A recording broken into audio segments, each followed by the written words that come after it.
네, 오늘의 말씀은 고린도전서 13장 1절로 3절. 내가 사람들의 언어와 심지어 천사의 언어를 말한다 할지라도 내게 사랑이 없다면 나는 소리나는 징이나 요란한 꽹과리에 지나지 않을 것입니다. 또 내가 예언의 은사를 가지고 있고 모든 신비와 모든 지식을 알고 있으며 또 내가 산을 옮길 만한 믿음을 다 가지고 있다 할지라도 내게 사랑이 없다면 나는 아무것도 아닙니다. 또 내 모든 재산을 희사하고 내 몸마저 내주어 불사르게 한다 할지라도 내게 사랑이 없다면 내게는 조금도 이로울 것이 없습니다. 갈라디아서 6장 10절의 말씀입니다. 그러므로 우리에게 시간이 있는 동안에 모든 사람에게, 특히 신앙으로 한 집안이 된 사람들에게 선을 베풉시다.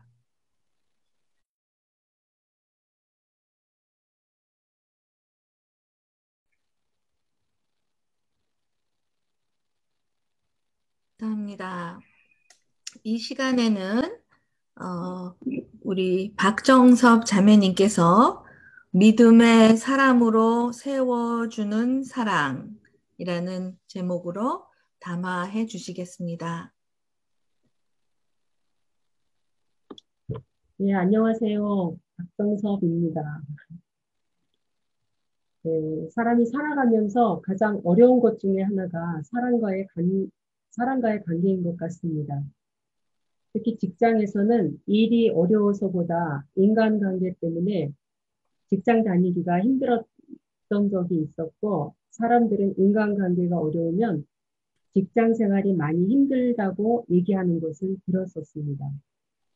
특히 서로 간에 갈등이 생겼을 때 어떻게 대해야 하는지, 나의 화나는 감정대로 해야 하는지, 크리스찬으로서 무조건 용서하고 부드럽게 대해야 하는지, 상대의 요구를 그대로 수용해야 하는지, 거절해야 하는지, 나의 이익을 기준으로 해야 하는지, 옳은 일에 대해 단호하게 해야 하는지, 연약한 사람이나 강자에게는, 싫은 사람에게는 또는 좋아하는 사람에게는 등 그때마다 대응 방법이 같을 수는 없겠지만 어떻게 해야 지혜로운 방법인지가 고민이 될 때가 많았습니다. 그냥 내 감정대로, 내 상식대로 하자면 큰 고민 없이 해도 되겠지만 서로에게 도움이 되는 관계를 하고 싶었습니다. 사람은 관계 속에서 어떤 사람인가가 나타납니다.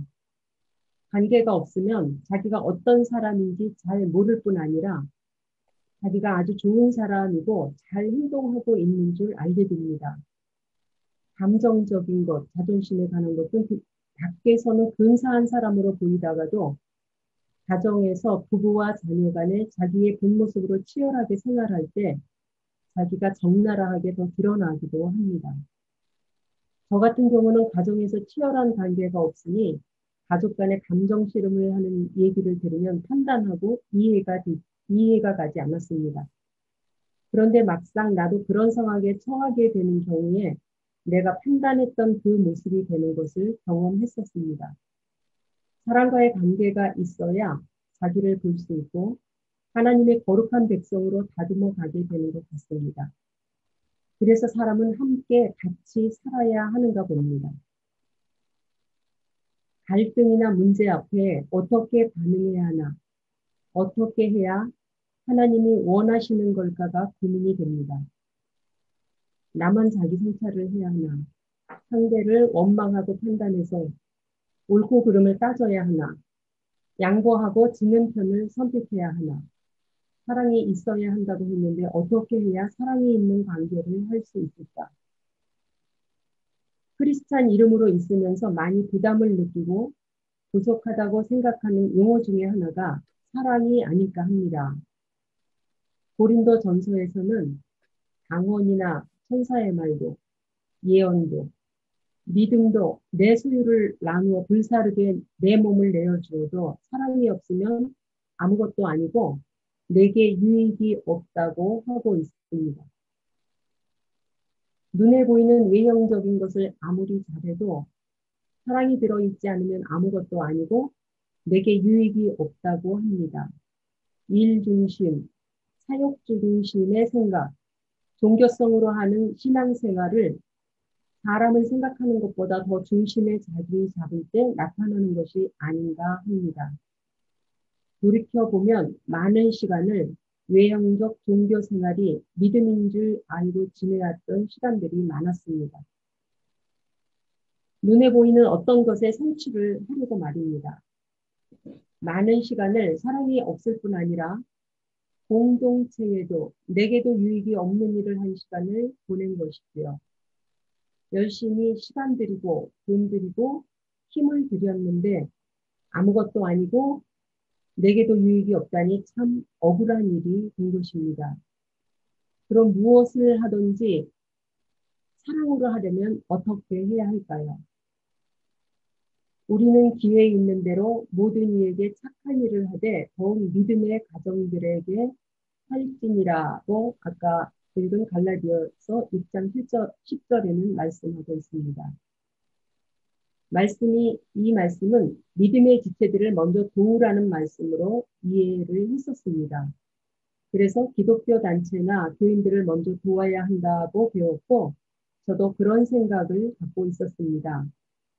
지금 생각하니 이 말씀을 문자대로 해석하면 기독교인들이 우리만의 울타리를 치고 있기에 아주 좋은 말씀이기도 합니다. 수년 전 아는 교인 한 명이 단기 선교를 가고 싶은데 돈이 없다며 은행에서 대출을 받을 수 있도록 해달라고 내게 부탁하여 그와 함께 은행에 가서 대출을 받을 수 있도록 협조해줬던 적이 있었습니다. 그리고 그것을 1년 반에 걸쳐서 갚아나가는 것을 보았습니다. 그때는 저도 선교 관련 일, 교회 관련 일은 하나님의 일이라는 생각이 있었던 때였기 때문에 그의 요청대로 기꺼이 도왔습니다. 그리고 2년 후 그가 또다시 같은 요청을 해왔습니다. 잠언 3장에는 내게 있거든 이웃에 이르기를 갔다가 다시 오라 내일 주겠노라 하지 말며 라고 하여 가진 것이 있는데도 도와주기를 꺼려하지 말고 주저하지 말고 주라고 권고하고 있습니다. 누구를 도와주지 않거나 친절하게 대하지 않거나 잘 살피지 않으면 사랑이 없다고 평가들을 하곤 합니다. 친절히 대하며 연민을 느끼며 누가 도와달라고 할 때 거절하지 않고 힘을 다해 도와주는 게 사랑이 많은 사람이라고들 합니다. 누가 돈을 빌려달라고 할 때 마음은 빌려주기 싫을 때도 거절하기가 어려웠습니다. 내가 있는 걸 아는데 거절하는 것이 핑계되는 것 같았기 때문이기도 하고 누구 요청을 잘 거절하지 못하는 성격이기도 했습니다. 교회 다니는 사람이 착해야 하고 가난한 사람을 잘 도와줘야 한다는 생각이 많이 자리하고 있었을지도 모르겠습니다. 말씀을 문자대로 이해하면 교인이 도와야 할 것입니다. 도와야 할 것입니다. 그러나 반드시 가야 하는 단기 선교도 아니고 교회에서 시즌이면 단체로 가는 단기 선교인데 빚내서 가는 것이 옳은 것인가? 빚을 내서라도 가라고 돕는 것이 그를 사랑하는 것일까? 그 빚을 1, 2년 동안 갚아나가는 것이 잘하는 일일까라는 생각이 들기도 했습니다. 하나님이 주신 만큼 범위 안에서 사는 것이 하나님 나라의 법칙이라고 생각합니다. 때론 주실 것을 믿고 미리 빚내서 쓰는 것을 믿음이 좋다고 하는 사람도 있습니다. 그러나 그것은 하나님을 시험하는 잘못된 믿음이라고 생각합니다. 더욱 믿음의 가정들에게 선한 일을 하라는 것은 하나님의 나라 가치관으로 사는 사람 또는 살려고 방향을 바꾼 사람을 먼저 도우라는 것으로 깨달아졌습니다. 상대가 하나님 앞에서 주신 만큼 범위 내에서 규모 있게 사는 사람이 되도록 의를 향해 살도록 하나님 나라 가치관으로 돌아오도록 그렇게 살도록 돕는 것이 참 사랑이라고 생각합니다. 다른 방향으로 가는 것을 돕는다는 것은 그 사람을 옳지 않은 길로 가는 것을 돕는 것이 되며 내 소유를 내어주지만 사랑이 그 안에 들어있지 않게 되는 것입니다. 도와주어야 깨달을 것 같으면 도와주고 도와주지 않아서 깨닫게 될 것 같으면 적절하지만 거절하고 어려움과 상처가 될 수도 있지만 긴 안목으로 그래서 주체적인 사람으로 건강하게 말씀을 살아내는 사람이 되도록 돕는 것. 이것이 성경에서 말씀하시는 사랑입니다. 이제는 내가 누구를 도와줄 형편이 되고 아니고의 기준이 아니고 상대가 이것을 통해서 하나님과의 관계가 바로 서갈 수 있느냐를 생각하게 되었습니다. 그래서 잘 거절하지 못하는 성격이지만 거절하는 용기를 내볼 수 있었습니다. 내 몸을 불사르게 내어줄 만큼 힘을 다해서 선한 일을 한다고 했는데 그 사랑이 없으면 공동체의 덕을 세우지 못할 뿐 아니라 그 일을 한 나에게도 유익이 없다니 얼마나 시간 낭비이겠습니까?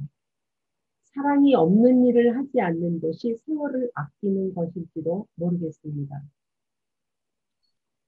저는 대형교회를 오래 다니다 보니 주위에 선교사로 파송되어 가는 경우가 종종 있었습니다. 교회에서는 직접 선교사로 나가지 못하는 사람들은 보내는 선교사가 되어야 한다며 파송받은 선교사들에게 후원 보내는 것을 적극 권하기도 했습니다. 선교사들에게 후원을 하는 것은 하나님의 일이고 후원을 많이 하는 것이 좋은 믿음을 가진 사람으로 여겨지는 분위기이기도 했습니다. 그래서 특히 아는 사람이 선교사로 파송되면 당연히 후원을 해야 한다고 생각했고 하지 않으면 체면이 서지 않는 일이기도 한 것 같았습니다. 해외로 가는 선교사들 중에 젊을 때 가는 사람도 있지만 최근에는 은퇴 후에 시니어 선교사로 가는 사람도 많이 있습니다. 은퇴 후에 연금 수입 등 기타 수입이 있어서 생활비에 지장이 없는 경우지요. 그러나 그런 것과 상관없이 그런 선교사들에게도 보내는 선교사로서의 사명을 감당하려고 후원을 했습니다. 선교사라는 것은 한국에서 다른 나라로 이사가서 그냥 사는 것이라는 것을 깨닫게 되었습니다. 하나님의 나라 가치를 삶으로 보여주면서 말입니다. 그런데 그런 삶을 보여주기보다도 눈에 보이는 어떤 사역을 하려고 합니다. 교회 개척, NGO, 학교, 병원 등을 개척하는 선교 사역을 많이 계획하고 있습니다. 물론 필요에 따라 이런 사역도 있어야 하지만 무엇이 우선순위인지는 생각해 볼 문제이기도 합니다. 교회 개척, 학교, 병원 등의 사역을 할 때 믿음의 사람이 남겨지기보다 건물만 남게 되고 혼란의 원인이 되기도 하는 경우가 많다고 하기도 합니다. 이제는 선교사라는 이름으로 그냥 다른 나라에 이사 가서 자기 재정으로 충분히 살 수 있는 사람에게는 후원하지 않으려고 합니다. 한국에서 기독교인으로 살면서 선교사적 삶을 산다고 누가 후원하지 않고 자기 재정으로 사는 것처럼 말입니다. 삶의 변화는 없고 사용만 남기고 오는 선교사가 되지 않기를 옛사람을 버리고 새사람이 되는 삶의 변화를 꿈꾸며 변화된 삶을 통하여 하나님을 전하는 선교사가 되기를 응원하고 소망하면서 말입니다. 관례와 관습을 거부하는 것, 도와달라는 사람을 거절하는 것, 아는 선교사에게 후원하지 않는 것 등 요청을 거절하여 상대를 불편하게 하는 것은 내 마음도 몹시 불편하게 하기도 합니다. 오히려 요청을 들어주고 마음 편하게 있는 것이 더 쉬울 수도 있습니다. 이것은 관습과 남의 눈을 의식하는 체면 문화에 많이 익숙하게 살았기 때문인 것 같습니다. 체면을 떨쳐냈을 때 오는 불편함도 감수하는 것이 말씀을 살아내려는 자기 부인입니다. 하나님 나라 가치관을 향해 사는 믿음의 사람들에게 선한 일을 하려는 것이며 사랑을 잘 하기 위한 자기 부인인 것입니다. 하찮고 작은 것 같은 거절이나 자기 부인이지만 이런 작은 것들이 나를 변화시키고 구원에 이르도록 자라게 하고 건강하게 서갈 수 있게 하는 것이라고 생각합니다. 하나님은 모든 인류의 하나님이십니다. 교회에 다니든지 다니지 않던지, 하나님을 알던지 모르던지, 누구든지 거룩한 하나님의 백성으로 돌아오기를, 창조 때에 하나님이 말씀하신 것처럼 보시기에 좋았더라의 사람으로 변화되기를, 의를 행하며 살기를, 즉 하나님의 나라에 살기를, 불의를 행하는 사람은 돌이켜 하나님과의 관계가 회복되기를 원하십니다. 그래서 하나님은 우리에게 끊임없이 기회를 주십니다. 내게 주신 기회를 놓치지는 않는지, 상대를 잘못 사랑함으로 하나님이 주시는 기회를 방해하는지 살펴야겠습니다. 사랑은 이성적인 것입니다. 사랑하려고 없는 감정을 끌어내야 하는 것이 아닙니다. 성향에 따라 감정적이 아닌 사람이 있습니다. 사랑이 감정이라면 그런 사람은 사랑하기가 어려울 것입니다. 올바른 사랑은 감정이 아닙니다. 사람을 살리는 것인지 알아보고 따져보고 옳은 것인가 방법을 강구하고 분별하고 행해야 하는 것이니 이성적이라고 말할 수 있습니다. 그래서 감정적 성향이 아닌 사람도 사랑할 수가 있고 내가 싫은 사람, 나와 맞지 않은 사람, 옳지 않은 사람에 대해서도 사랑할 수가 있습니다. 이렇게 말하는 저 자신도 감정으로 이를 그르칠 때가 종종 있습니다. 머리로 안다고 해서 몸으로 사는 것이 바로 되지 않습니다. 이웃을 잘 세워주는 사랑의 훈련이 일상이 되는 날까지 해보려고 합니다. 사람과의 관계를 잘 하지 못하고 어려워하는 제가 관계에 대해 말을 하려니 참 주제넘은 것 아닌가 하는 생각이 듭니다. 제가 잘 못하는 것이라서 마음속에 늘 고민이 있었습니다. 그래서 담화를 준비하려고 하는데 마음속에 많이 자리 잡고 있는 이것이 먼저 생각난 것 같습니다. 모두가 하나님의 거룩한 백성으로 자라도록 서로 그런 사랑을 했으면 좋겠습니다. 이상입니다.